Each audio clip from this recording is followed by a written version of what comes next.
Layne is a donor that we purchased privately from Alan Newcomb a few years ago, privately out of their March set.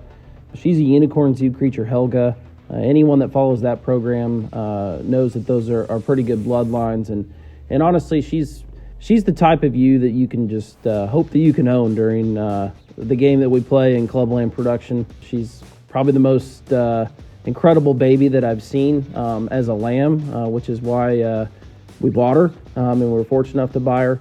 But when you talk about one that's going into production that can flush big embryos, she flushed 19. We have 16 live born, and then you get outlier males and females and no junk. That's when I think you truly know that you have a special ewe on her hands. And this is the first time we flushed her in a ewe that we will no doubt be working heavily around into the future. Just feel very fortunate to own her, and I think she's going to continue to do really big things for us moving into the future.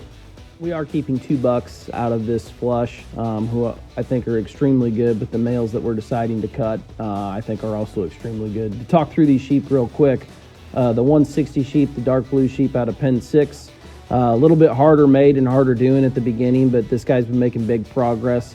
His view from the side is very good. I think when you're most impressed is when you go in and handle this sheep. His tone and shape is very good. He's extremely hard handling. I see one that will feed just with more mass and time, and probably even get more exotic looking through the future. One that will no doubt stay blue in class with no problem through time. To keep it short on the 161 sheep, I think this guy could be a big-time player. He's the most unique blue one outside of the buck that we're saving that we've ever made. I think this guy can play big come State Fair and can be a big player come Louisville time. That one's extremely good. The 162 sheep is the splotchy hided sheep, another male that we're extremely high on. The amount of shape that one possesses, and to have that type of rib cage and to still give that wild a look from the side, I think is quite unique. The sheep that I see probably being, like for Iowa, for example, would be like a low Division 3, but I think one that feeds into the fall very progressively and has a very high ceiling. The one that's made the most ground is the 163 sheep. He battled an infection at a young age, but a lot like his brother, 162, has some of those same attributes of a wild rib cage, wild shape.